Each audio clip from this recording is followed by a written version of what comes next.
Hare Krishna. So today we will have a special discussion on the importance of or the significance of Sri Chaitanya Mahaprabhu. Today is the Gaura Pūrṇimā 2022 festival.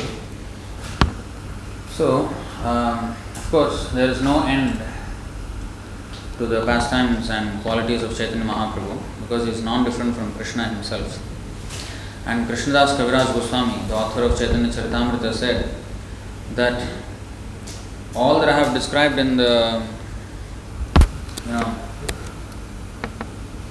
Chaitanya Charitamrita is but one drop of the entire glories or pastimes of Chaitanya Mahaprabhu. He is like the endless ocean.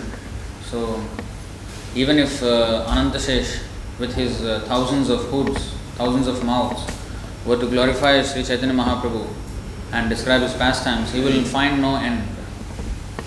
So there is no end to the Lord's pastimes in any incarnation. So we can only get a glimpse by discussing his pastimes or his qualities.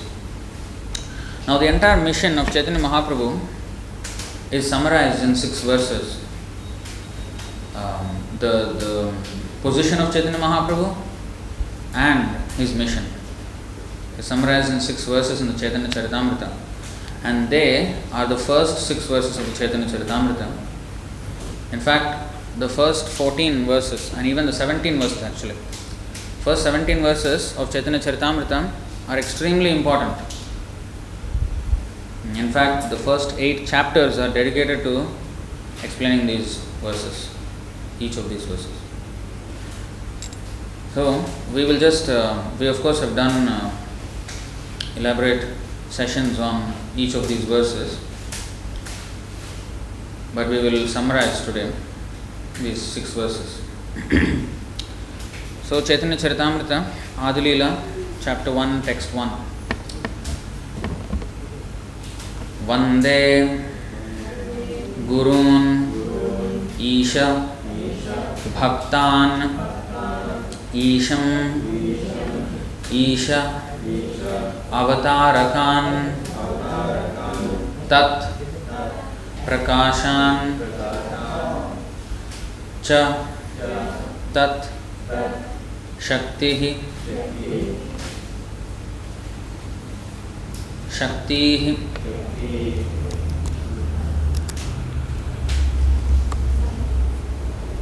Krishna Chaitanya Samnyakam Vande Gurun Isha Bhaktan Isham Ishavatarakan Tat Prakashamscha Tat Shakti Krishna Chaitanya Samnyakam.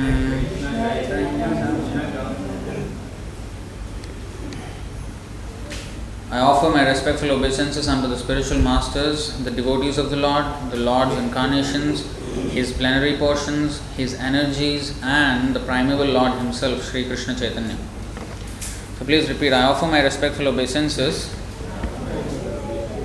unto the spiritual masters, the devotees of the Lord's incarnations, His plenary portions, His energies, and the primeval Lord Himself, Sri Krishna Chaitanya. Now, there are no purports for these verses because the entire chapter, in fact, the entire first chapter is dedicated as a purport on the first 2 verses of the Chaitanya Charitamrita, the entire first chapter itself. So that's why there is no separate purport, because everything will be explained in the whole chapter. We actually covered this in many sessions, in fact. Just to cover each of these verses took many sessions. So, Chaitanya Mahaprabhu is explained here in 6 aspects. Of course, we know the Panchatattvatmakam Krishnam, Bhaktarupa Swarupakam, Bhaktavataram Bhaktakhyam Namami Bhaktashaktikam. That is actually the 14th verse of Chaitanya Charitamrita. In the first 14 verses, this is the 14th verse. Now, here in the first chapter, first verse, Chaitanya Mahaprabhu is described in 6 aspects. The spiritual masters. And each of these categories are again subdivided, so many categories. Guru, there are 4 types of gurus. Now, guru cannot be something else than what Chaitanya Mahaprabhu is saying, right? So Chaitanya Mahaprabhu includes all these aspects. It's not that Chaitanya Mahaprabhu is alone. Krishna Varnam Tvisha Krishnam Sangopangastra Parshadam Yajnai Sankirtana Prayer Yajanti Sumedhasaha. So he is always with his associates. And when we say associates, those associates need not necessarily be there only during the time of Chaitanya Mahaprabhu. So-called, physical appearance, physical manifestation here in this material world. When he came as Chaitanya Mahaprabhu from 1486 AD to 1534 AD, he was here. So it is not only that those who are with him at that time, or his contemporaries as they say, are the associates of Chaitanya Mahaprabhu. No. Chaitanya Mahaprabhu associates, they can come at any time. And as we can see, Srila Prabhupada himself is an associate, very intimate associate of Chaitanya Mahaprabhu. What Chaitanya Mahaprabhu said 500 plus years ago, Prithvi Tyachu Jatan Avaradigram Sarvatra Prachar Hoiva Morana, that my name will be spread all throughout the world, in every town and village. Srila Prabhupada fulfilled that. See? So, how dear he must be to Chaitanya Mahaprabhu. In fact, one time, some Indian man asked Prabhupada, Chaitanya Mahaprabhu is God, so why didn't he not preach the whole world? Why was he only preaching to Indians? And Prabhupada said, he left that for me. See, what is the status of Prabhupada? So, Krishna won't leave anything for Muktim Dadati Karhichit Smana Bhakti Yogam 5:6:18 of Srimad Bhagavatam. They said that Muktim Dadati Karhichit Smana Bhakti Yogam. Krishna can easily give mukti even to demons. But his bhakti he won't give very easily. He reserves it. So it is not easy for that one can actually serve Krishna. What to speak of somebody who is empowered to, in fact, push forward the mission of Krishna consciousness. Krishna Shakti Vina Nahe Tar Pravartan. Without the empowerment of Krishna, it is impossible to preach Krishna consciousness. It is not an easy job that one just goes to America with a kartal and with some books and then start some kirtan in the park and then whole worldwide movement starts. Unless one is empowered by Krishna, people, this is not possible.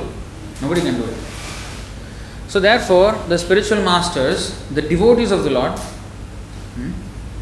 the Lord's incarnations, His plenary portions, His energies, and the primeval Lord Himself, Lord Sri Krishna Chaitanya. So the author is offering his obeisances to all of them. Because Chaitanya Mahaprabhu includes all these things.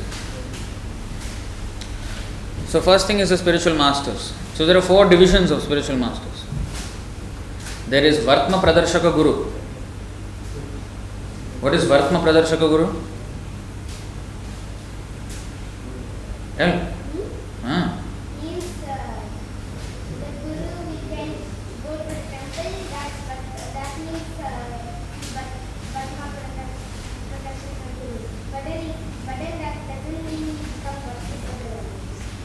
That doesn't mean what? Oh, worship. He is still worshipable. We address every devotee as Prabhu because we are dāsa. So every devotee is worshipable. And of course there are different stages of how one should associate with devotees, how one should respect devotees. We will get to that, devotees part. As you said, correct. So the one who first shows the way to Krishna, Vartma means path. It is also called Patha. Patha Pradarshaka Guru also. Path means path. In fact, the English word path comes from the word Patha in Sanskrit. Patha Pradarshaka Guru or Vartma Pradarshaka Guru. Pradarshaka means one who shows. Darshan means to see, right? So Darshaka means Pradarshaka, who shows, Vartma, the one who shows you the path of Krishna consciousness. So he may or may not be very advanced. Like in the case of Dhruva Maharaj, his mother said that, how can I, because Dhruva Maharaj was very angry and he wanted to become greater than his father, great grandfather also, Brahma. So then how can I get this, he asked, because he was a 5-year-old, he asked his mother crying because he was insulted. So she said, Vishnu will give everything. He is the owner of everything. Where can I find Vishnu? Great sages go to the forest to find him. Okay, I'll go to the forest. Now, his mother Suniti was not very advanced, but whatever she understood, whatever she heard, she just told her son, and the son took it very seriously. And as he went to the forest, he found Narad Muni there. These are not accidental things. Lord sends the spiritual master when one is ready. So, Vartma Pradarshaka Guru is the first. Then, actually it is not first, it is the first that we meet. It is not first. Chaitya Guru is actually always there with us, Paramatma, since time immemorial. So first Vartma Pradarshaka Guru is whom we meet. Then there is Shiksha Guru. Shiksha Guru is one who instructs. Actually, Shiksha Guru is subsidiary. Shiksha Guru also, they can be very pure devotees who are Shiksha Gurus, or any devotees, even in not in the first class platform, but who are following strictly the instructions of the Diksha Guru. They can also be Shiksha Guru. They will teach various aspects of devotional service. So Diksha Guru is the one who gives the Diksha. And what is Diksha? Divyam Jnanam Yato Dadyat Kuryat Papasya Sankshayam. This is explained by Jiva Goswami in the Bhakti Sandarbha, in the Shat Sandarbha.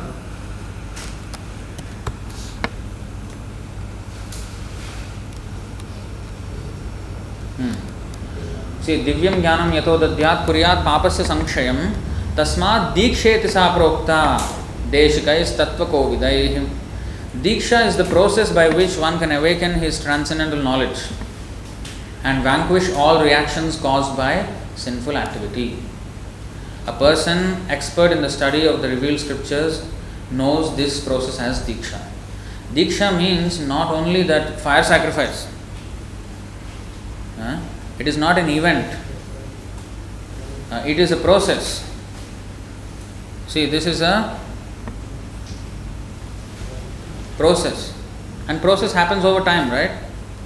So first there is Guru Shishya Lakshana Dohar Parikshan. Madhyalila 24.330. There is, first of all, the spiritual master must be qualified.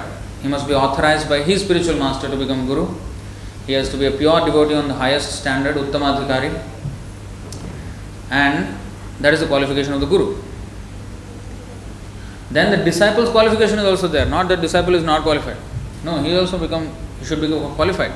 What is his qualification? He should be sincere and interested in his own deliverance. So he has to be eager to receive this transcendental knowledge. And once this compatibility is there, then the transmission of knowledge and the effect of Diksha will be the most. There is an essay written by Srila Bhaktisiddhanta Saraswati Thakur. The title of the essay is Pūrṇimā, I think. But he explained in a very different way. Pūrṇimā, of course, we know the demon as Pūrṇimā. But he also explained Pūrṇimā as the witch who, takes us away from or kills our devotional service. So, in that essay he wrote that Diksha, the effect of Diksha is different upon different people. It all depends on the surrender of the disciple. how much we surrender to the Guru, that much we will advance. Ye yatha mam prapadyante tam tathaiva bhajamyaham. It's not that, oh, I took Diksha, there suddenly I became pure. Yes, he does take away all the reactions. But how sincerely we have taken it up, that is important. So this process, so this is also explained in the Bhagavad Gita, this Diksha, this Shiksha Guru, how he is the Guru. Now, in the 4th chapter, it is okay, if you go to the verse before this, 433, Shreyan dravyamayadyajna jnana yajna parantapa sarvam karma khilam partha jnane parisamapyate. O chastiser of the enemy, the sacrifice performed in knowledge is better than the mere sacrifice of material possessions. After all, O son of Pritha, all sacrifices of work culminate in transcendental knowledge. So knowledge is actually the ultimate aim of all the sacrifices. And jnana yajna, the sacrifice in knowledge, is the best sacrifice. That means we have to understand transcendental knowledge. What is transcendental knowledge? Atma Tattvam. Who am I? Who I am not? We are not the body, we are the soul. We have heard it a million times. Every class we hear this. But we don't realize. And we don't act on that. And when life comes to an end, this so-called, this body comes to an end, then it will be a great source of regret. Because at that time we will realize that whatever we were after in this world, however big it may sound, will prove fruitless when we are going to pass away. It is useless. But we think, death is very far away, now is the time to enjoy a little bit. We don't realize. We don't take it seriously. We have too much confidence in our own body. I'm going to put it that. When I was a teenager, 16, 17, I was into martial arts and I was into making myself strong. In my life I will never go to a doctor. I will never go to a hospital. I took pride in not taking medicine, not going to the doctor. When I came to Singapore also, when I was in the studying, then somebody used to get sick or something, they take a Panadol or something. So I think once, maybe I don't know if I was the one or my friend, I don't even remember. But so I was just boasting there. I have never seen a doctor in 10 years. The last 10 years I've never gone to a clinic at all. I was boasting these things. But as life goes further, the body starts to crumble. In the youth, it is very hard to notice these things. We have too much confidence. We don't realize how fragile our existence is in this material world. You see, now in the Ukraine there is a war going on. Just one bullet has to just pass and then we have to hit, and that's it, finish. Life is finished in a split second, finish. For no reason. Of course, there is a reason. We don't know what happened in our past life and how we maybe killed somebody and now we're getting it back. But or some nerve can just go off in the head and then we become paralyzed. Anything can happen. It's beyond our control. We think we have control over all these things. So Atma Tattva means to realize that actually we have nothing to do with the body. We are not even the body. The sooner we realize that, the better it is for us. Then we can actually live the life on our real terms. Now we are living life in a hallucination, thinking something else than actually what the reality is. If we are convinced by the falsehood and live our life based on those falsehoods, we'll be a fool.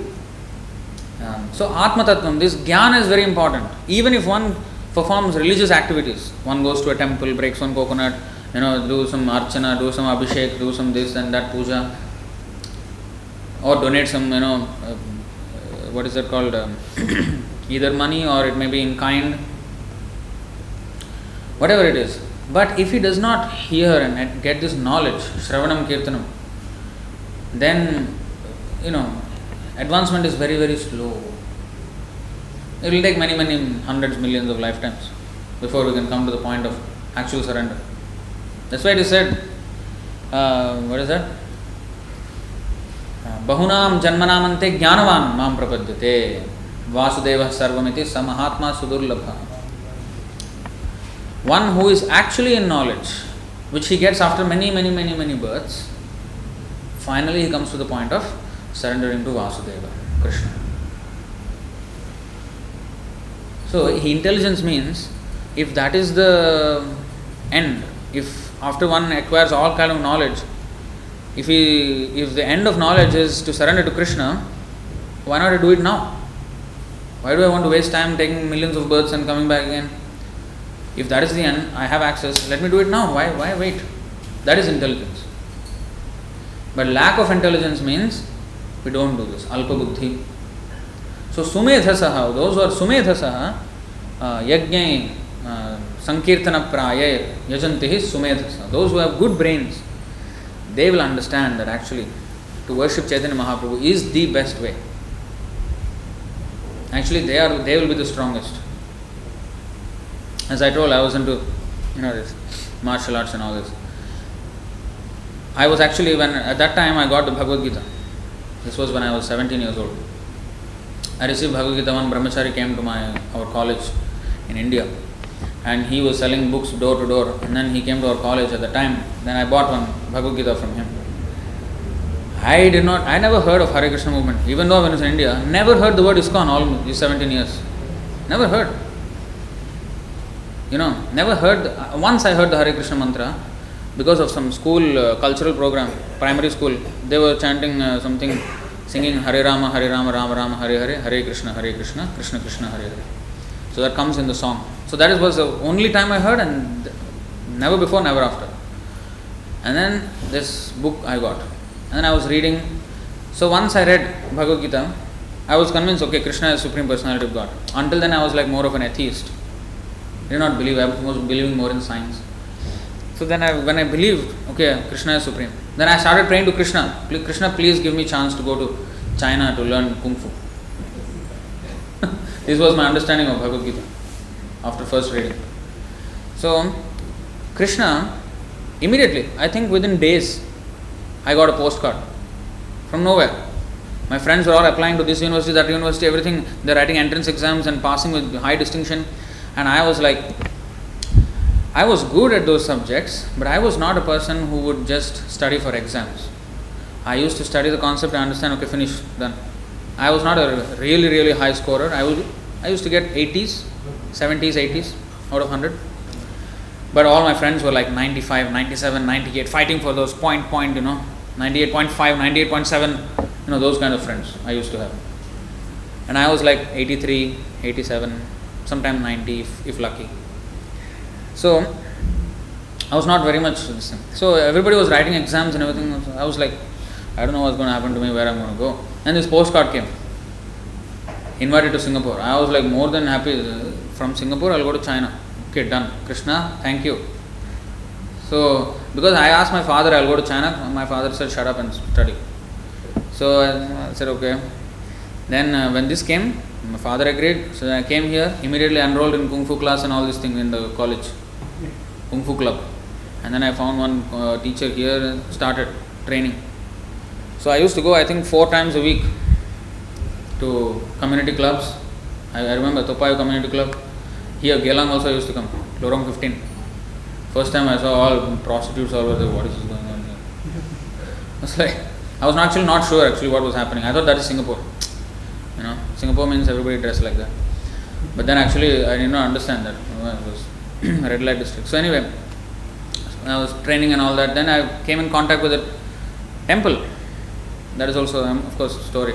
We are diverting a lot in this class, but what I'm trying to say is, how it will all come back. You see. So I was, long story short, I found the temple after 1 year and started attending the classes. And eventually, at one point, it became very hectic. Chanting 16 rounds, reading Prabhupada's books. I had interest in everything. Kung Fu also. But the Kung Fu, the interest was waning slowly because this reading was going on.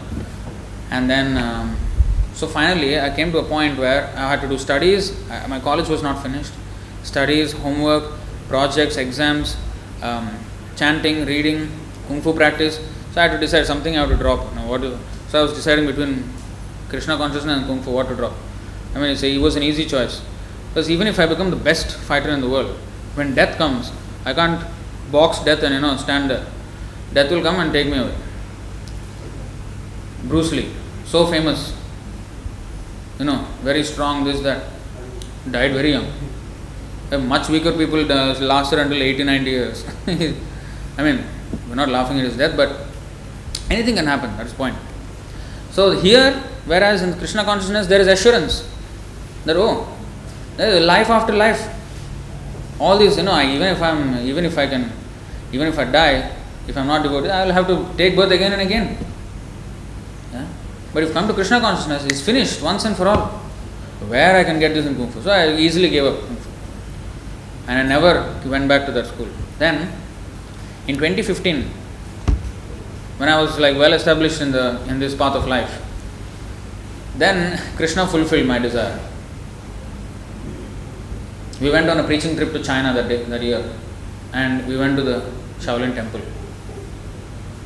And we did a kirtan in the Shaolin temple. It was a surreal moment for me. I was praying to Krishna for this, and He gave it to me around 10 years later, 11 years later.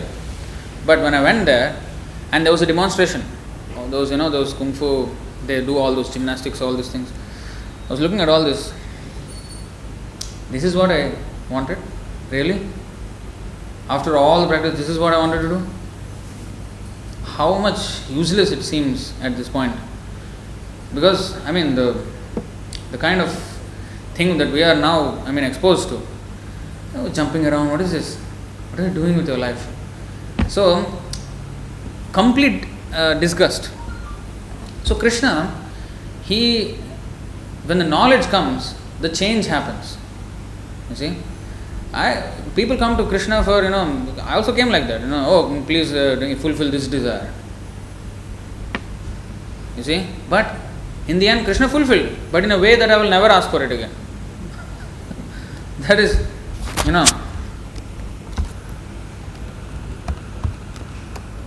see this. Satyam dishatyarthitam arthito nirnam naivarthado yat punararthitayatah swayam vidhatte bhajatam anichchatam ichchapidhanam nijapada pallavam. The Supreme Personality of Godhead fulfills the material desires of a devotee who approaches Him with such motives. But He does not bestow benedictions upon the devotee that will cause him to demand more benedictions again. However, the Lord willingly gives the devotee shelter at His own lotus feet, even though such a person does not aspire for it. And that shelter satisfies all his desires. That is the Supreme Personality's special mercy. So, He fulfills, but in a way that you will never ask for it again. You will feel that how useless it is. Like Dhruva Maharaj, he wanted to become greater than Brahma. In the end, when you saw Vishnu, you said, what kind of thing I was asking? Like some broken pieces of glass. Position more than Brahma, as useless as broken pieces of... Who will be interested in broken pieces of glass? First thing you sweep and throw in the dustbin. It is more dangerous than any good. It will prick you. So, and now I have got diamond. Now I've got the diamond. Now why do I need this broken piece of glass? Dhruva Maharaj. So what I am trying to say is knowledge. Knowledge is the thing. That's why it is so much glorified in the Bhagavad Gita. And Shiksha Guru gives this knowledge. So how he gives? So this is from 434 to 437. Actually even 430 until 440. You see here. Tadvidhi pranipatena pariprashnena sevaya upadekshanti te jnanam jnaninas tattvadarshinaha. Just try to learn the truth by approaching a spiritual master. Inquire from him submissively and render service unto him. The self-realized soul can impart knowledge unto you because he has seen the truth. So now we understood, okay, jnanam is the real deal. So how to get the jnanam? We have to go to a Guru. And how to go to Guru also is mentioned. Pranipata, one must surrender. Like a slave. The Western people may call it slave mentality. But unless we are a slave to the spiritual master, we will never get the humility required to even progress a little bit in the spiritual. With our pride, ego, we cannot progress.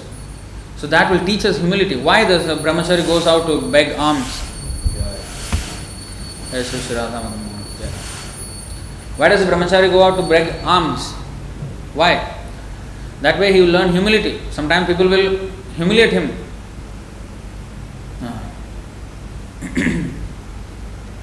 Or even to just hold a begging bowl and stand.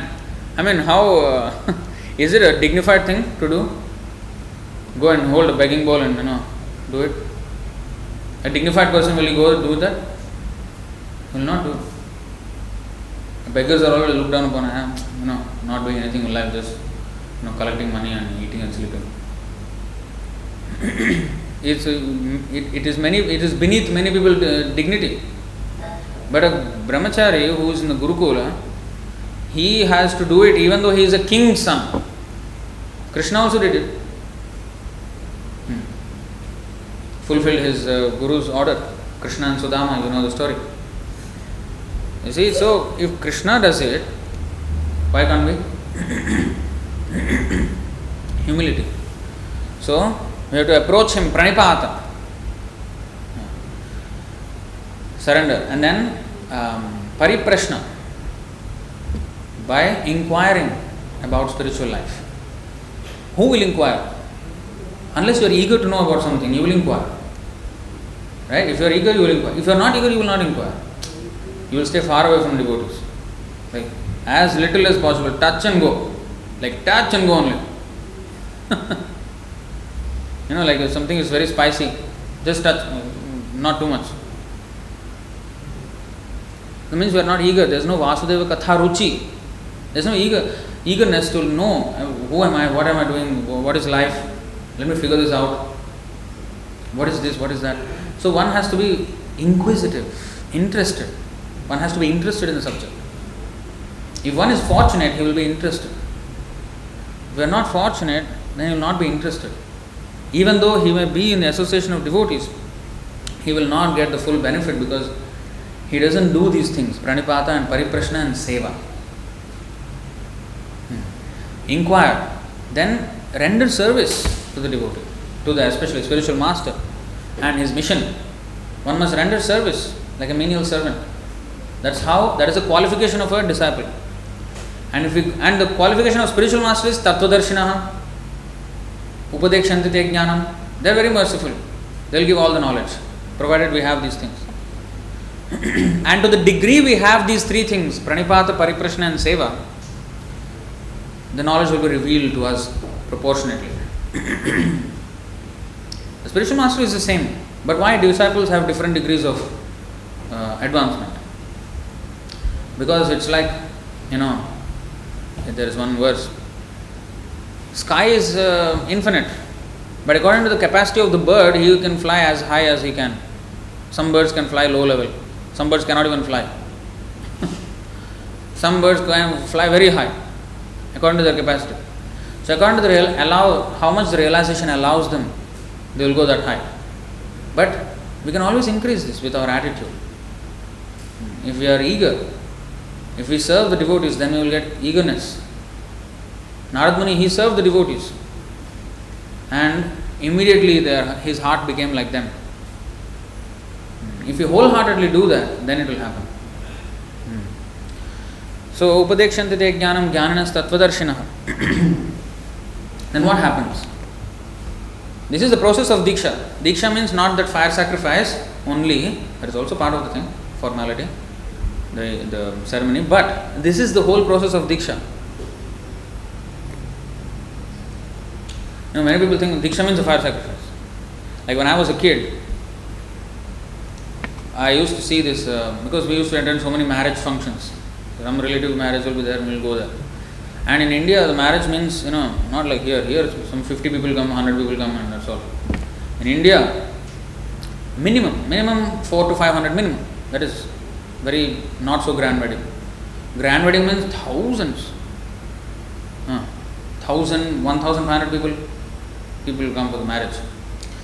So we used to go, and my understanding, because I was a kid, I did not know anything. So my understanding was that something is there in that fire, that after that they will get kids after some time. I did not understand what is marriage. I thought marriage means the fire. That is the marriage, and after that they will have family, automatically they will kids, and there will be home, and there will be all these things. That was my understanding when I was an 8-year-old. Marriage, as you know, is a process. Yes, that is a formalization of vows, but then to keep the vows and all that the whole thing is marriage. Right? Marriage is not an event, it's a process. Event is part of it, part of the process. So similarly, it's not a fire, something in the fire, No, it's the process. So this is what Shiksha Guru gives. We are only actually touching only the Guru part now. I haven't gone anywhere else. 9:30 already. So this is the effect of receiving such knowledge. Yajñātvāna punarmoham evam yāsasi pandava yena bhūtānya seshāni drakṣasyātmañyatho mayi. Having obtained real knowledge from a self-realized soul, you will never fall again into such illusion. For by this knowledge you will see that all living beings are but part of the Supreme, or in other words, that they are mine. So this is the kind of knowledge the spiritual master gives. What is that? He which enable the disciple to see everything as part and parcel of Krishna. That is called Krishna consciousness. And if the disciple takes it fully, then he will make complete advancement like this. Of course, if he does not, then he will fall away, but those are also there. But if we take it, so here it is assumed that the Guru and the disciple are perfect in their qualifications. Then this happens. Now next, for anybody who doubts this process of Diksha, here it is said, Api chedasi papebhyah sarvebhyah papakrit tamah sarvam jnana plavenaiva vrajinam santarishyasi. Even if you are considered to be the most sinful of all sinners, when you are situated in the boat of transcendental knowledge, you will be able to cross over the ocean of miseries. So even the most sinful person can adopt this process and achieve highest perfection. It is not that there is you need to do other things to get to this process. No. If he wills, if he desires, he can do it immediately. He doesn't need the life purification. Bahunam janmanamante. Not required. Even if he is the most sinner. But if he is situated in the boat of transcendental knowledge, how he gets? By the Guru. If he takes the shelter of Guru, he can cross over the ocean of miseries. Now, next thing. Yathai samidhognir bhasmasat kurute arjuna jnanagnih sarva karmanam bhasmasat kurute tatha. Bhasma means ashes. As a blazing fire turns firewood into ashes, O Arjuna, so does the fire of knowledge burn to ashes all reactions to material activities. What happens with the knowledge? The reactions to sinful activities will be burnt. He gets transcendental knowledge and the reactions to papa are burnt. So if you remember just now what we saw, what is the definition of Diksha? Diksha is the process by which one can awaken his transcendental knowledge and vanquish the reactions caused by sinful activity. And that is just now what we saw in the Bhagavad Gita. So a spiritual master gives, the person who gives this process, he gives us the whole plan of activity for our life, so that we achieve this. That is Diksha. So Diksha Guru gives that. So first is Vartma Pradarshaka Guru, then Diksha Guru. Then there is Shiksha Guru. Shiksha Guru, the predecessor Acharyas are all also Shiksha Gurus, because their teachings also we are learning. Of course, through the Diksha Guru only we can understand the previous Acharyas and the Vedic literature and everything. Plus, those who are disciples, because a spiritual master can have many disciples, or they may be even disciples of other spiritual master who is qualified. We are talking about qualified spiritual masters. But if he is a sincere disciple of a bona fide spiritual, master, especially usually it's among the God brothers. So he is also Shiksha Guru, who teaches according to the instruction of the Diksha Guru. But if he teaches something else than the Diksha Guru is teaching, then he is not, Prabhupada says he is not Shiksha Guru, he is a rascal. So he must teach what the Diksha Guru is teaching. Even though he may not be, sometimes he is pure devotee, Uttamadhikari, sometimes he may not be. Third class, second class, whatever. But if he repeats what the Guru says, what the Shastra says, then he is transmitting pure knowledge.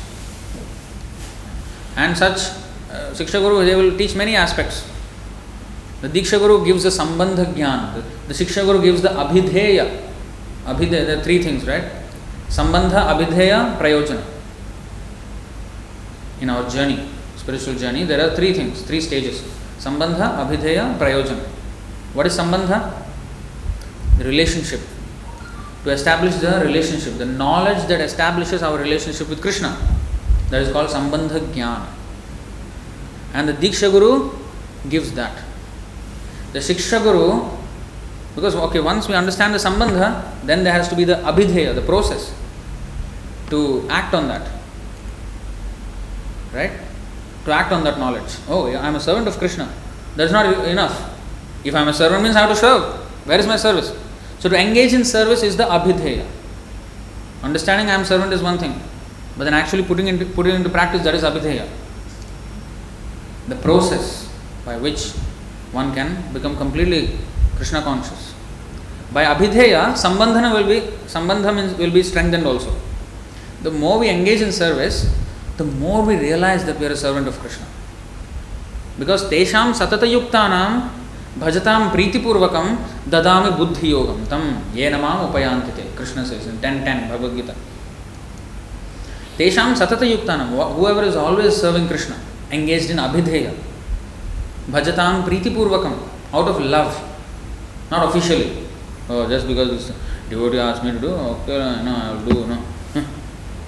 Not like that. Priti Purvakam, with Priti. This devotee always, whenever I see his face, he will ask me to do something, I better run away from this. Oh, the devotee is there, okay, I will go this side. Hide. Some devotees are of this category, They don't want, this devotee actually doesn't give me service. This devotee is always giving me something. I will chit chat with this devotee, I will just, go this way, that way, and then evade. That is not Priti Purvakam. We have to develop that Priti. That's why if we read Prabhupada's books, we will want to serve. That is, both things are complementing each other. Shravan, Kirtan and the Seva will complement each other. If we read, we will want to serve. And the more we serve, the more our realization of what we have read will be there. And then the more inclination there will be to read again. So it is a virtuous circle rather than a vicious circle. Vicious circle will get you downward spiral. Virtuous circle is an upward spiral.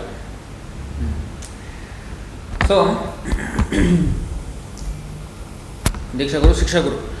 The next is Chaitya Guru. Chaitya Guru. Chitta means heart. The Guru who is sitting in the heart, who is Paramatma.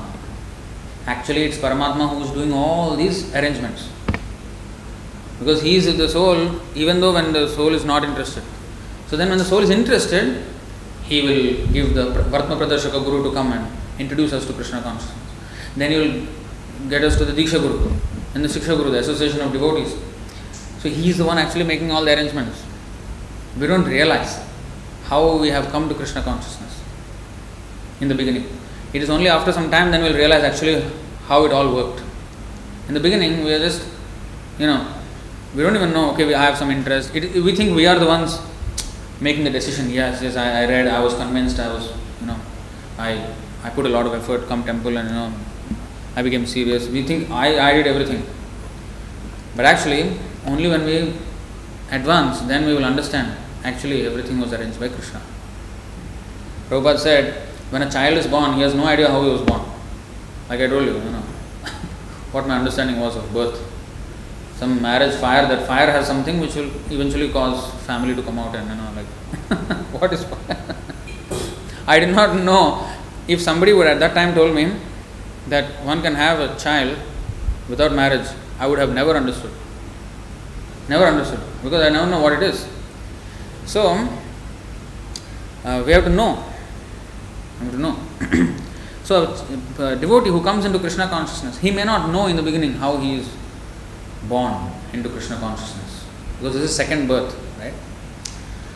So, only when he becomes mature in his understanding, then he understands how everything Krishna is actually taking care of us.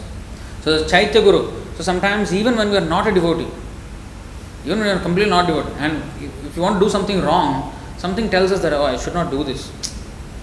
The second voice which is there, that is actually the feeble signal from the Paramatma. It is feeble only because of us, not because he is weak enough, he is very weak to send signal. No. We are weak. In India they say, I cannot call because I have no tower. I have no tower. Tower is there, I am far from the tower.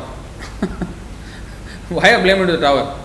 There's the signal. Actually what they mean is a signal. They say tower. There is no tower in my phone. There is never a tower in your phone. Tower is very big and phone is very small. So the signal. The problem is I am far away, or I am in an insulated room. Like maybe the signal cannot come through. Sometimes we have Wi-Fi. Like if I am here, Wi-Fi is here in the office. If I am upstairs in the dining area, it's very weak, almost nothing, no connection. So that is because of this wall and everything. But if there was no wall, then it is actually not very far from the here. But so the signal is there, but I am covered with a lot of thick layers of dust, so I can't receive the signal. So it appears very feeble signal. That is Chaitya Guru. He is directing us, don't do it. But if we insist on doing it, then he will then that guilt factor will be gone. Guilt factor will be gone and we will do any nonsense without thinking also. But if a person who is a little bit more pious, he will have the guilt when he is doing something wrong. Even when he is lying, as I said, a Brahmana, if he lies, he will not be able to sleep. It will disturb his mind so much that I lied. So that's the guilt factor. And he repents. And that is actually, that will purify him. Repentance. But then that means he should really take it to heart. Not that, like those official repentance, atonement. What is that in the church they do? Sunday they go and repent or confess, and then Mondays come and do same thing. What is the use of your confession? What is the use? Which judge will accept that kind of confession? Oh, sorry, I did wrong. Yes, I will not do again. Okay, excuse. Then again do again, say the next day, and you will become suspicious. No, this time I will do. Next day again you do. Okay, enough your nonsense. You go into the jail and you are nicely caned. He will not believe third time. After third time, no more. So similarly, so we have to sincerely take to it and give up. So the Brahmana, he will repent. So that is also Chaitya Guru. That is purification. So, and in fact, because we are so incapable of receiving the signal from the Paramatma, Brahma, he received the signal from Krishna directly, Vishnu. Tene Brahma Hridaya Adikavaye. He received the knowledge through the heart from the Supreme Lord. But because we are not so pure, we are insulated completely. So the spiritual master, the Chaitya Guru, the Paramatma, he does something extraordinary for us. This is his mercy. Naivopayantyapachitiം kavayastavesha brahmayushapi kritam riddhasma mudasmarantah yondarvahistanu ashubham vidhunvan acharya chaitya vapusha svagatim yanati. O my Lord, transcendental poets and experts in spiritual science could not express fully their indebtedness to you, even if they were endowed with the prolonged lifetime of Brahma. We cannot repay our debt to the Supreme Lord. Why? For you appear in two features, externally as the Acharya and internally as the Super Soul, Paramatma, to deliver the embodied living being by directing him how to come to you.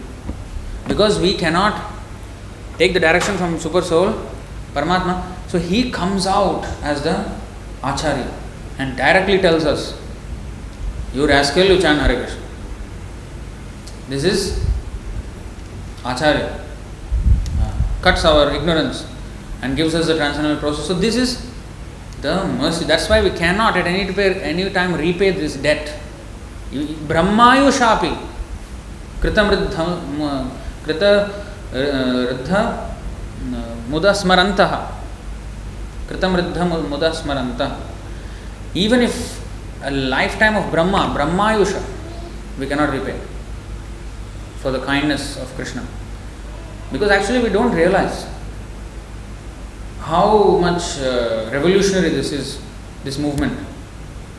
We are turning a complete 180 degrees turn towards Krishna. We have been here in this direction for like thousands and millions and trillions of years.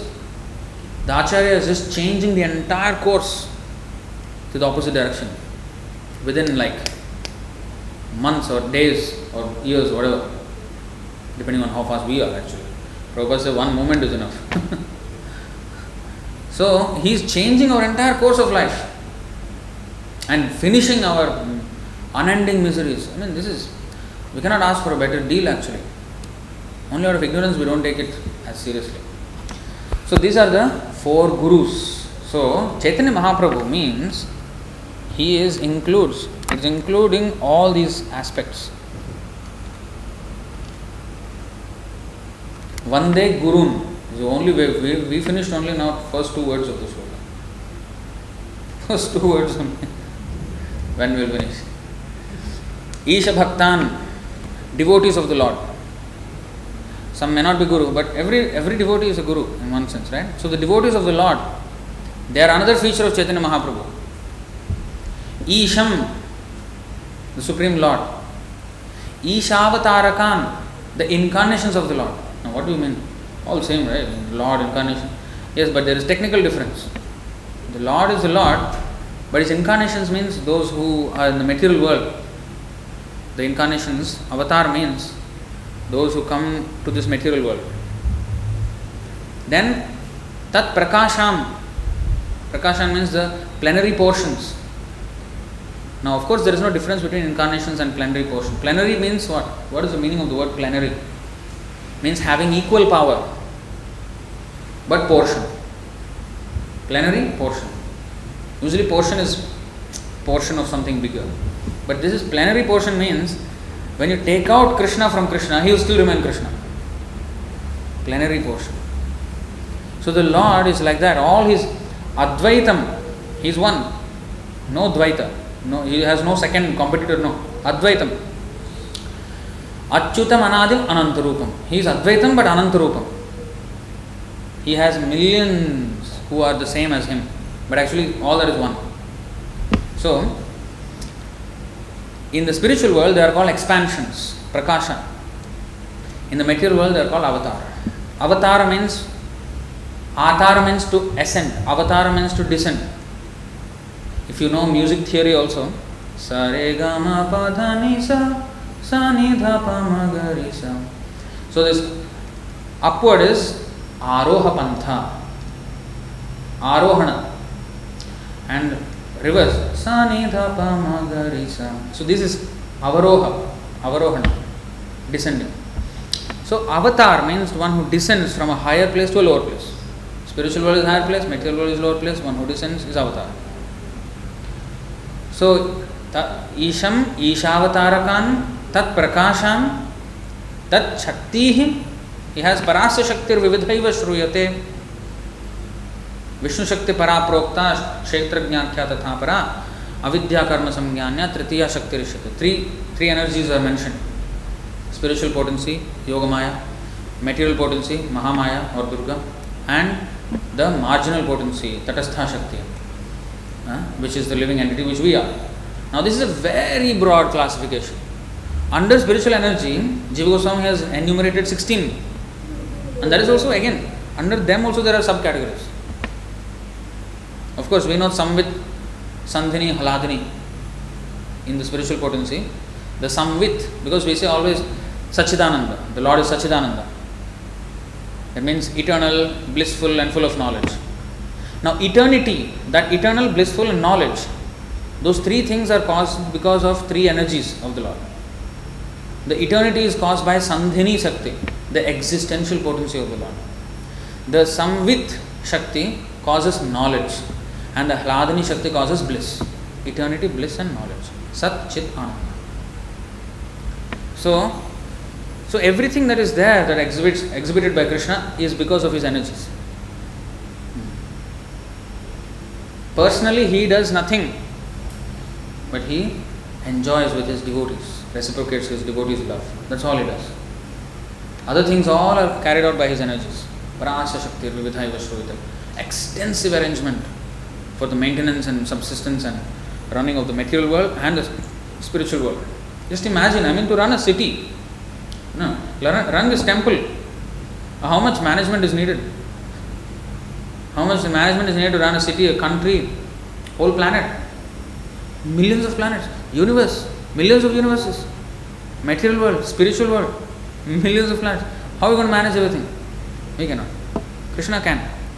But still he has nothing to do. It's not that he is very busy, you cannot meet him. He is available to every single one at the same time. This is Krishna. So Krishna Chaitanya Samgya, come. So this is the first verse.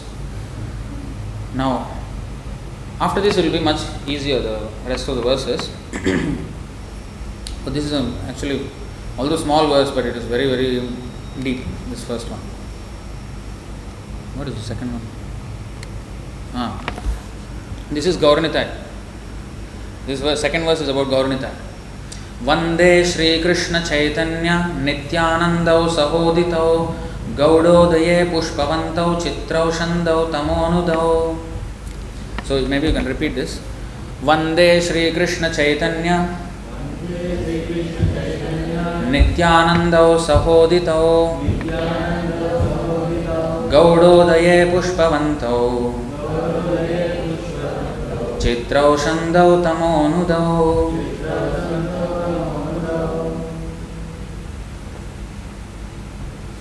One day I offer respectful obeisances Sri Krishna Chaitanya, to Lord Sri Krishna Chaitanya, Nityanandau and Lord Nityananda, Saha Uditau, simultaneously arisen, Gauda Udaye, on the eastern horizon of Gauda, Pushpavantau, the sun and moon together, Chitra, wonderful, Shamdau, bestowing benediction, Tamaha Nudau, dissipating darkness. I offer my respectful obeisances unto Sri Krishna Chaitanya and Lord Nityananda, who are like the sun and moon. They have arisen simultaneously on the horizon of Gauda to dissipate the darkness of ignorance and thus wonderfully bestow benediction upon all. Now, of course, it is said here simultaneously. They actually came, Nityananda Prabhu came much before them, much before Chaitanya Mahaprabhu. But they were there together at the same time. So, Saha Uditau, rising simultaneously, they are said like that.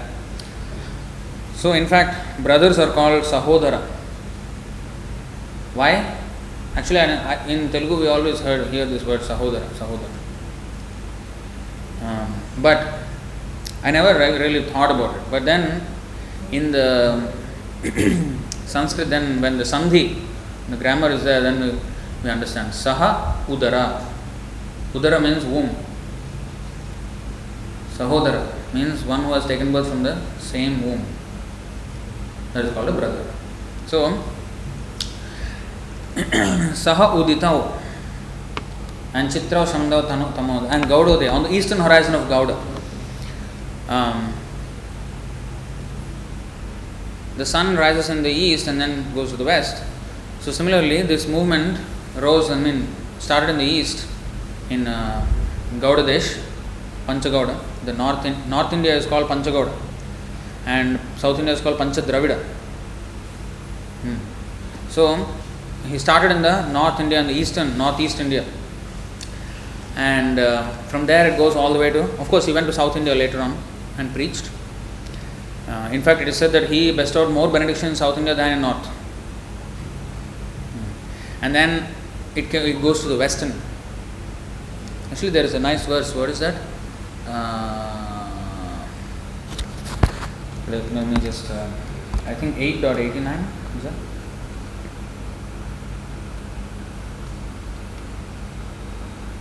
Oh, this is Antya.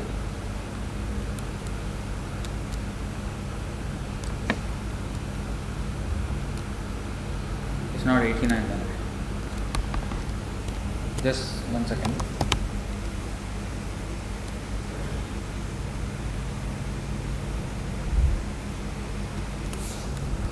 How will I find this?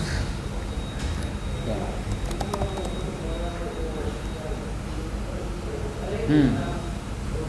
Here, yes, Adi 10.89. Okay.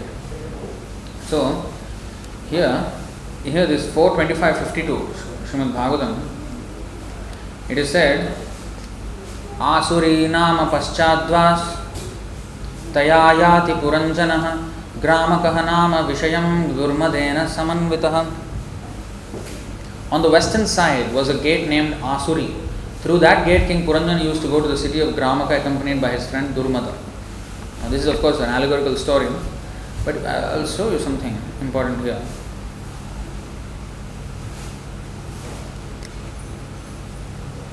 Okay, let's read the purport. The gate on the western side of the city was known as Asuri because it was specially meant for the Asuras. The word Asura refers to those who are interested in sense gratification, especially in sex life, to which they are overly attracted. Thus, Puranjana, the living entity, enjoys himself to his greatest satisfaction by means of the genitals. Consequently, he used to go to the place known as Gramaka. Material sense gratification is also called Gramya. And the place where sex life is indulged in to a great extent is called Gramaka. When going to Gramaka, Puranjana used to be accompanied by his friend Durmada. The word Vishaya refers to the 4 bodily necessities of life: eating, sleeping, mating, defending. So, the sinful person is only interested in this, mad about this. Now, the words Asuri Nama Paschadvaha are significant in another sense. The sunrise is first visible from the eastern side, the Bay of Bengal, and gradually it progresses toward the west. It is practically experienced that people in the west are more addicted to sense gratification. See, it is there already in the Srimad Bhagavatam 4th canto. Western people are sense gratifiers more demoniac. So, it is practically experienced that people in the West are more addicted to sense gratification. Sri Chaitanya Mahaprabhu himself has certified Paschimera Loka Sabha Mudha Anachar, CC Adi 10.89. The more one goes to the western side, the more he will find people disinterested in spiritual life. See that? He will find them behaving against the Vedic standards. Because of this, people living in the West are more addicted to sense gratification. In this Bhagavatam, it is confirmed Asuri Nama Paschadva. In other words, the population on the western side is interested in an Asuric civilization, that is, a materialistic way of life. Lord Chaitanya consequently wanted this Krishna consciousness movement to be preached on the western side of the world so that people addicted to sense gratification might be benefited by his teachings. So he wanted Gaudodaye. It came out in the eastern side, but he wanted it to go to the western side. Just like the sun, automatically goes. So 10.89, you see, Paschimer Lokasabha Mudha Anachar, Taha Pracharila Dohe Bhakti Sadachar. The people in general on the western side of India, of course, this is that time it was speaking of India, were neither intelligent nor well behaved. But by the influence of Srila Rupa Goswami and Sanatana Goswami, they were trained in devotional service and good behavior. So I mean, here also it is mentioned, Western countries. Srila Rupa Goswami and Sanatana Goswami very kindly preached the bhakti cult in Western India and following in their footsteps. How did they preach in Western India? Like for example, even the Srinathji is actually Rupa Goswami's deity. Even Rajasthan, that Madan Mohan Vigraha and Radha Govindev from Rupa Goswami deities and Sanatana Goswami deities, Western side. And of course there is Tukaram, who also went to the western side. Pandharpur and all that. But real West, in the Western countries, Prabhupada. So Rupa and Sanatana Goswami were very kindly preached the bhakti cult in Western India, and following in their footsteps, the propagators of the Chaitanya cult in the Western countries are spreading the Sankirtan movement. Prabhupada humbly is telling, actually he is the one. And inculcating the principles of Vaishnava behavior, thus purifying and reforming many persons who were previously accustomed to the culture of Mlechas and Yavanas. All of our devotees in the Western countries give up their old habits of illicit sex, intoxication, meat eating and gambling. Of course, 500 years ago, these practices were unknown in India, at least in Eastern India. But unfortunately, at present, all of India has been victimized by these non-Vedic principles, which are sometimes even supported by the government. Now, if you see, even in India, the Western Mumbai is the hub of Bollywood, which is the hub of all nonsense in the whole of India, influencing the entire India. And these are already mentioned. You see how our Shastra is so perfect.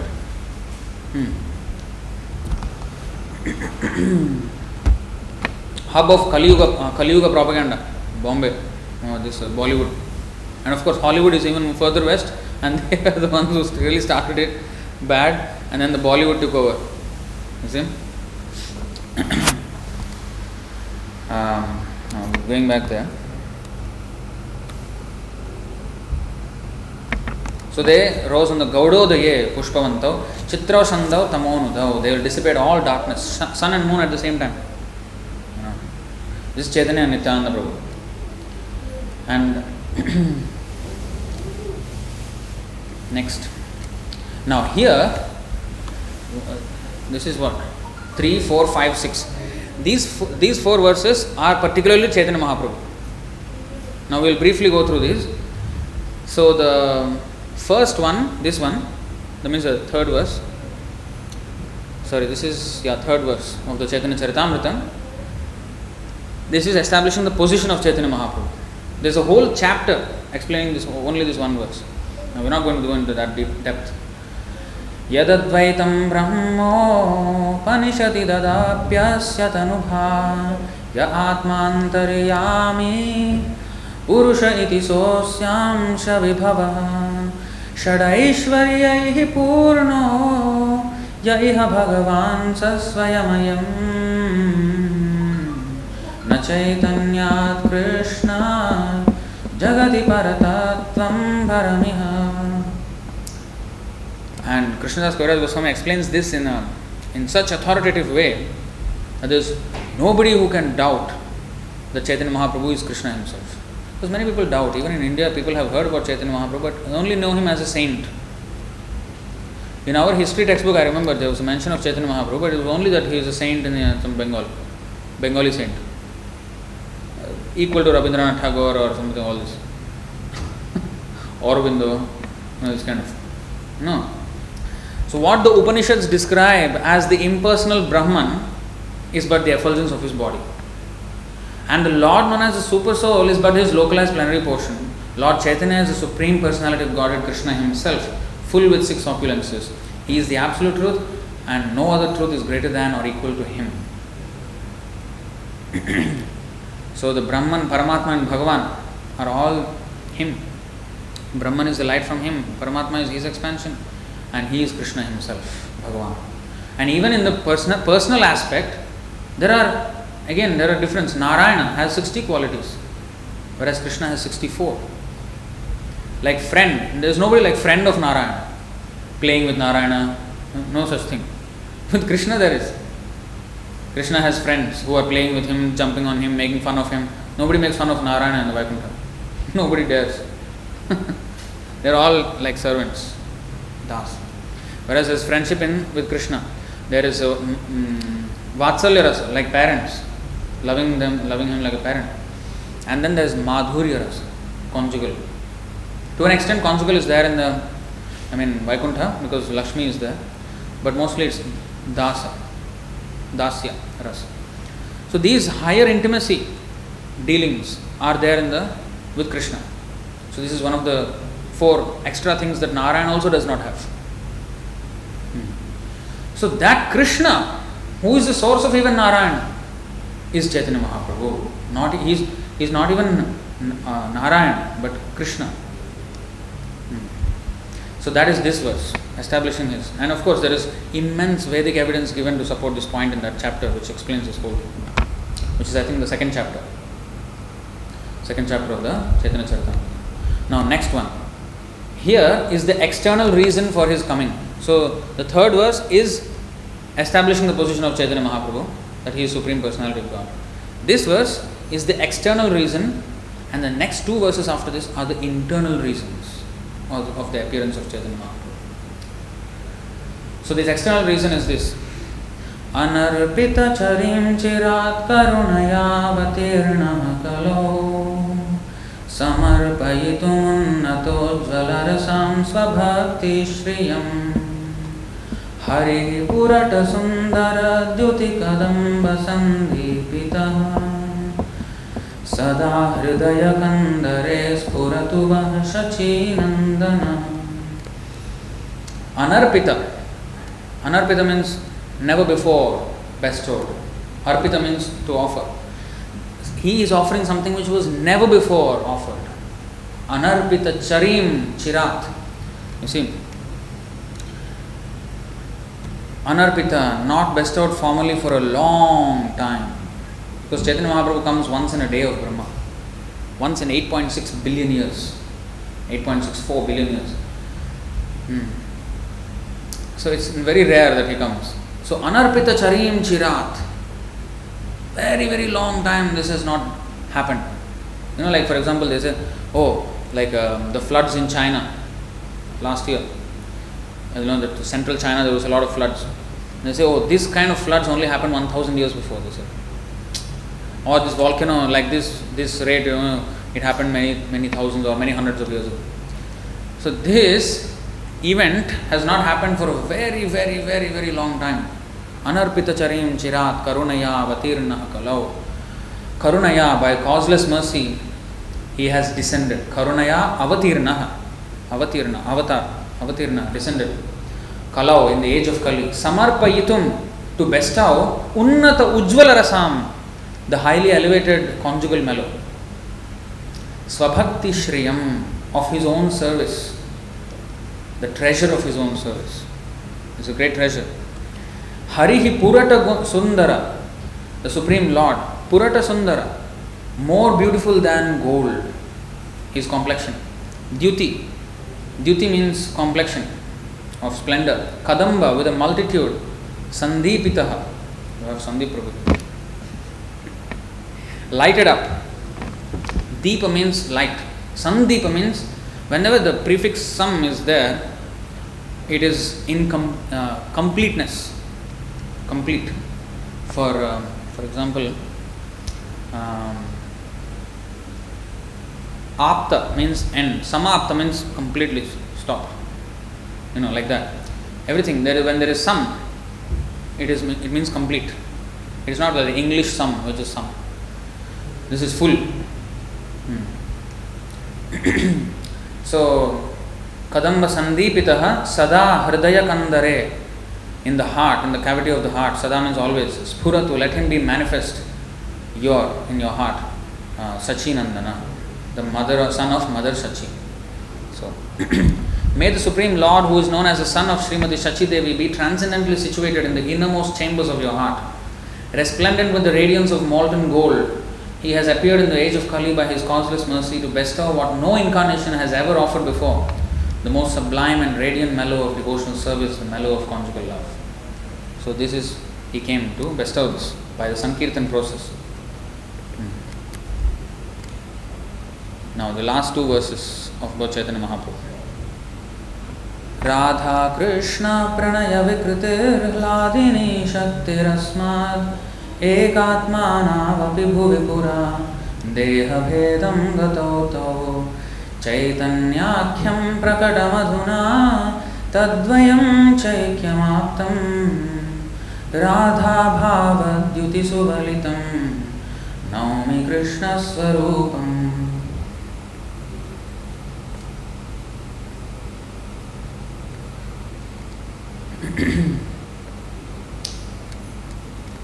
The the loving affairs of Sri Radha and Krishna, Radha Krishna Pranaya Vikritir, are transcendental manifestations of the Lord's internal pleasure-giving potency. Hladani Shakti Rasma. Ekatmanao Api Bhuvi Pura. Although Radha and Krishna are one in their identity, previously they separated themselves. Now these two transcendental identities have again united in the form of Sri Krishna Chaitanya. I bow down to him who has manifested himself with the sentiment and complexion of Srimati Radharani, although he is Krishna himself. Now this is his internal reason. External reason means what? I mean, what he is doing for us, that is external. What he himself wants to feel, what he himself wants to achieve in this incarnation, that is his own internal reason. Externally, he gave the Harinam, he gave the Sankirtan process, Yajna, Sankirtana Praya, to benefit the whole world, give them the highest conjugal love and everything. Internally, he wanted to understand Radha's love, and that internal reason will be explicitly mentioned in the next verse. Because Krishna, actually this is very nicely explained, elaborated when I think in the 5th chapter, I think 4th chapter or 5th chapter, I think 5th chapter, yes. The internal reasons, no, I think 5th is Nityananda Prabhu already, maybe 4th. So, the internal reason and how Krishna is Madan Mohan, he attracts everyone, but Radharani is Krishna Karshini. She is attracting Krishna. So Krishna is puzzled. How I am at all attractive, but how am I attracted to something else? So what is there in Radharani that is attracting me? So he wanted to find out. He did not understand, even though he tried to. Because from his own position as master, he could not understand the glory of service. Then when he adopted this mood of Radharani, he felt the glory of the bliss of devotional service, which is more than the bliss that Krishna himself was enjoying. So, that is Srimati Radharani. So here, this is the final verse about Chaitanya Mahaprabhu. Shri Radhaya Pranaya Mahima Kidrisho Vanayaiva Swadyo Yena Adbhuta Madhurima Kidrisho Vamadiya Saukhyam Chasya Madanubhavatah Kidrisham Veti Lobhat Tadbhavadhyah Samajani Shachi Garbha Sindho Harindu. Desiring to understand the glory of Radharani's love. The first line, Shri Radhayah Pranaya Mahima Kidrisho Vanayaiva. The greatness of love of Srimati Radharani. What is the nature of that? What kind of love it is? That Anaya, by this one Radha, Eva Aswadyaha, to be relished, Yena Adbhuta Madhurima Kidrishaha Va Madiya. So, what is the greatness of Radharani's love? What is it that she is enjoying in me?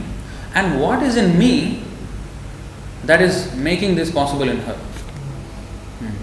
So, Yena Adbhuta Madhurima Kidrisho Vamadiya Saukhyam Chasya Yadanubhavatah, from realization of my sweetness, Kidrisham Veti Lobhat, from the desire, Tat Bhavadhyaha, richly endowed with emotions, Samajani, took birth, Sachi Garbha, of the womb of Srimati Sachi Devi, Sindhau, in the ocean, Hari, Hindu, like the moon. So, desiring to understand the glory of Radharani's love, the wonderful qualities in him that she alone relishes through her love. Even he himself cannot relish. What is in me that is causing this love in Srimati Radharani? And the happiness she feels when she realizes the sweetness of his love. The Supreme Lord Hari, richly endowed with her emotions, appeared from the womb of Srimati Sachi Devi as the moon appeared from the ocean. Imagine, what is moon appearing from the ocean? Now when the Samudra Manthan happened, the milk ocean was churned, the moon also came out from there. So beautiful. So of course the scientists won't agree to this explanation, but what they know, so we don't care. So like that, although the moon, the Lord actually can come from anywhere, but just like sometimes if you go to the ocean, the sun rises from there or the moon rises, it looks like it's rising from the ocean. but it has nothing to do with the ocean. But it appears like that. So similarly, although he came as the son of Sachi Mata, but he has no need to come out like that. It is not that he is dependent on just like the moon is not dependent on the ocean when he is rising, or the sun. But it appears that he has risen from the ocean. So like that, the Supreme Lord is nobody's son, but he appears as he wishes. Although he is far apart, he is not controlled by this, but he, out of devotional sentiment, if somebody wants to serve him as a mother, he accepts such a person as mother and he will become the son. So these are the three things. The internal reasons are divided into these three. What is the glory of Radharani's love? What are his qualities that are making her love him? And what is the happiness that she feels? So to experience this, he came as in the mood of Radharani. Now one last aspect of the Guru part is the Diksha Guru gives the Sambandha Gyan, Shiksha Guru gives the Abhidheya, and by following this we will get the Prayojana, which is the love of Godhead, the final result. And it is not an end, it is just a continuation of the service in complete pure consciousness. Now there are three,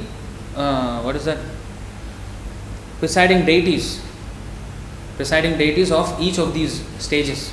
Sambandha Jnana is presided by who? Sambandha Jnana is presided by which deity?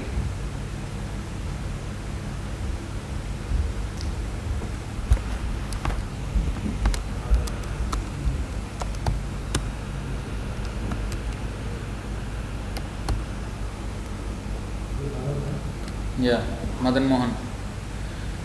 Madan Mohan is the presiding deity of Sambandha Jnana. Because we are affiliated with Madana in this material world, Cupid, material desires. Madan Mohan, he makes us give up that and achieve attraction to him. So that happens with the Sambandha Jnana. So Madan Mohan Vigraha is this thing. So Jayatam Suratau Pangor Mama Mandamater Gati Matsarvasva Padam Bhojau Radha Madana Mohano. This is Sambandhadi Deva. Sambandhadi Deva. This is the 15th verse of Chaitanya Charitamrita. 16th and 17th is Abhidheya and Prayojana. So glory to the all merciful Radha and Madan Mohan. I am lame and ill advised, yet they are my directors and their lotus feet are everything to me. This is Sambandhadi Deva, Madan Mohan. Then the Abhidheya is governed by which deity? Govinda. Divyad Vrindaranya Kalpadrumadha Srimad Ratnagara Simhasanastho Srimad Radha Srila Govinda Devo Preshthali Sevyamano Smarami. In a temple of jewels in Vrindavan, underneath the desired tree, Sri Radha Govinda, served by their most confidential associates, sit upon an effulgent throne. I offer my humble obeisances unto them. And then finally, the Prayojana is presided by Gopinath. Govinda. Govinda means what? The giver of pleasure to the senses. When our senses are engaged in the service of Krishna, that is Abhidheya. When we engage our senses in Krishna's service, that is Abhidheya. And then we get happiness from that. You see? That is because Govinda. That's why he is called Govinda, who bestows that. So finally Gopinath. Gopinath is the, Krishna with gopis, which is the highest gopi bhav. The gopis are the highest devotees, right? So the Krishna, when he associates with them, that is the end of all. The Ras Leela is the end of, the pinnacle of spiritual perfection. Therefore Gopinath is this thing of Prayojana. Shriman Rasara Sarambhi Vamshi Vata Tatasthitaha Karshan Venusvanair Gopir Gopinath Shriyestunaha. Srila Gopinath, who originated the transcendental mellow of the Rasa dance, stands on the shore in Vamshivata and attracts the attention of the cowherd damsels with the sound of his celebrated flute. May they all confer upon us their benediction. So this is the final touch. I just wanted to wrap up with this. So Madan Mohan means one who attracts even those who are captivated by Madana. Keep it. So Krishna also means that, right? That's why those who are Brahmin initiated, we say the 7 Gayatri mantras. The 6th one, those are the 3 Sambandhadideva, Abhidheyadideva, Prayojanadideva.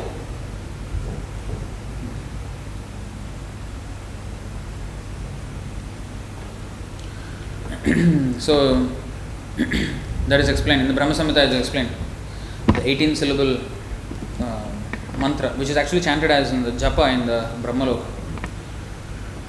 Here we chant as a Gayatri, one of the Gayatri mantras. That mantra is actually this Sambandha Abhidheya Prayojana. So we are meditating. So the Lord guides us in all these 3 stages of our advancement. So of course even the Shikshashtaka given by Chaitanya Mahaprabhu, that is also in this Sambandha Abhidheya Prayojana.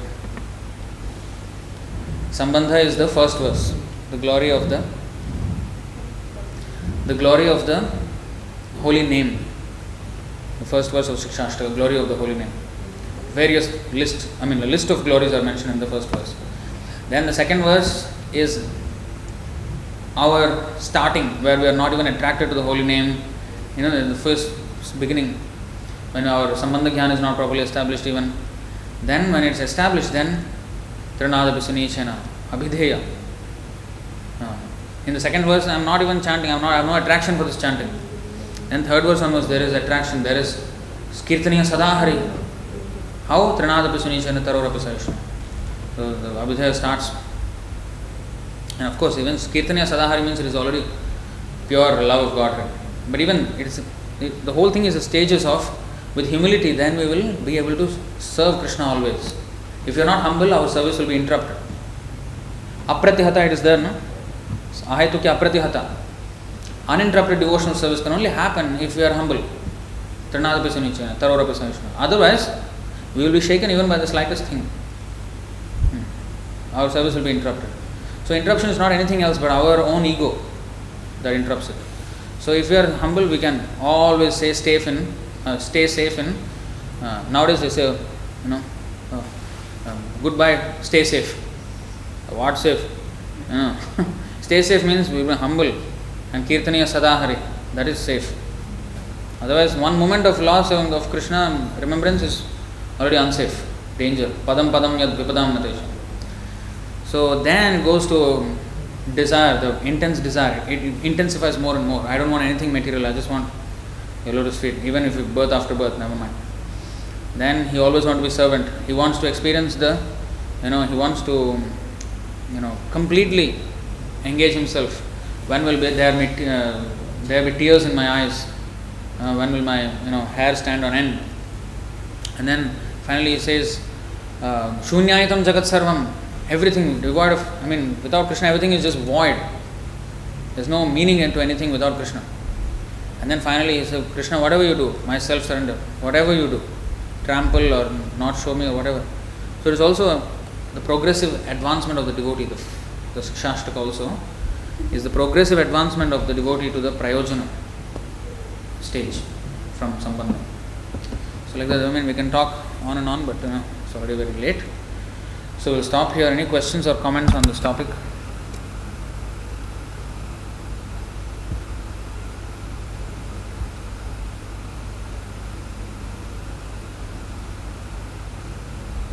Oh, there is some question.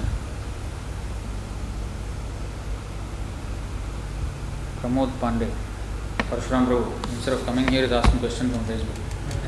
Hare Krishna Prabhuji, as all expansions in the spiritual world are plenary portion of Krishna as Prakasha, many candles from one, then how there are difference in quality, 60 and 64, Narayana and Krishna. This is a transcendental difference. If he wants, how much he wants to exhibit, like Buddha is also an incarnation, but how much he exhibited. He did not exhibit the full potency of everything. Vyasadeva, it is said that Vyasadeva was very, very ugly to look at. Extremely ugly. So much so that all the three were frightened.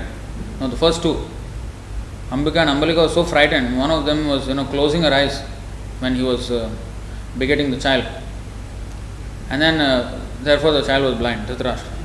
And the other one, when she saw him, she became pale with fear by looking at his features. And then, therefore, Pandu was very pale in his complexion.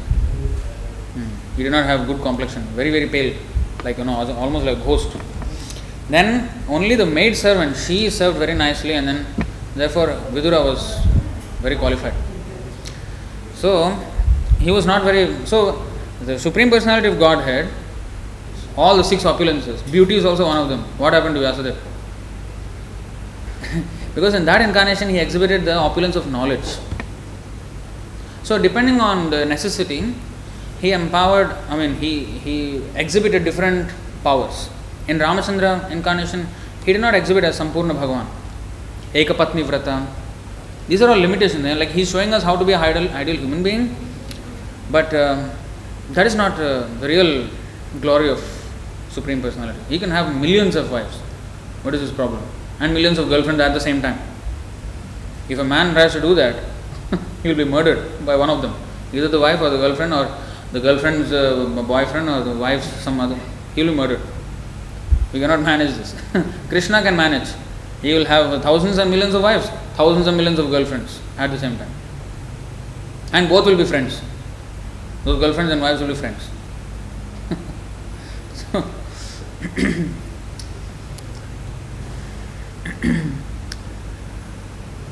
why means, Krishna's will. Who are we to question why? Who are we? Why is Krishna like this? That's his wish. They say, chlorophyll, in plants, it is green color because the chlorophyll actually absorbs sunlight. No, it's not because it's green color chlorophyll.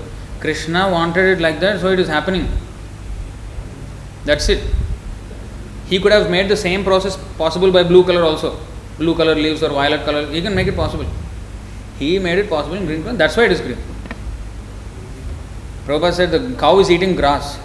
The grass does not have any nutritional value, but the milk that is coming out is very nutritious. What is happening inside? It is Krishna's will. What we define as a big scientific phenomena and something, it is just Krishna's will. If he wanted it another way, it would have been another way, that's all. And for instance, they say, if the earth was a little bit farther away from the sun or a little bit nearer, it would have been ice or complete fire.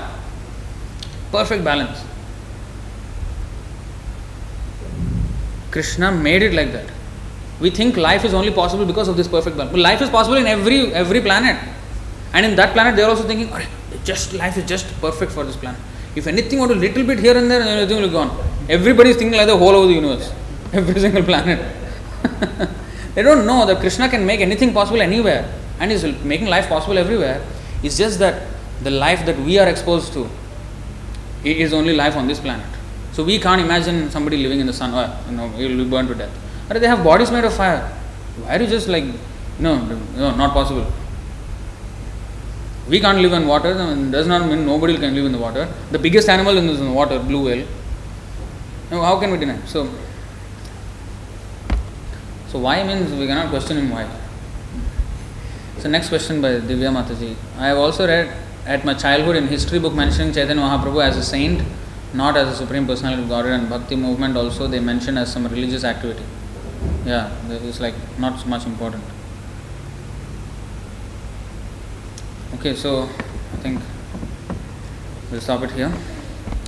Shri Chaitanya Mahaprabhu ki jai, Gaura Pūrṇimā Maha Mahotsav ki jai, Srila Prabhupada ki jai, Ananta Koti Vaishnava Vrinda ki jai, Nitai Gaur Premanande.